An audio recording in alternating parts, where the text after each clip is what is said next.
Jadi pintu masuk kan lewat kiri ya. Saya kan masuk lewat kiri. Ini ketemu di sini.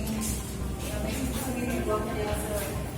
Nah, dari ruang biasa nanti dokter melakukan analisis dan lain-lain. Dan saya persiapan petugas nanti langsung belum antarnya. Di sini deh. Sesuai dengan standar.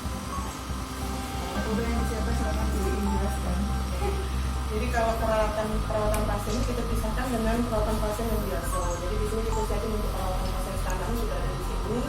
Kemudian untuk apa yang dipetugaskan jadi kita sudah siapkan.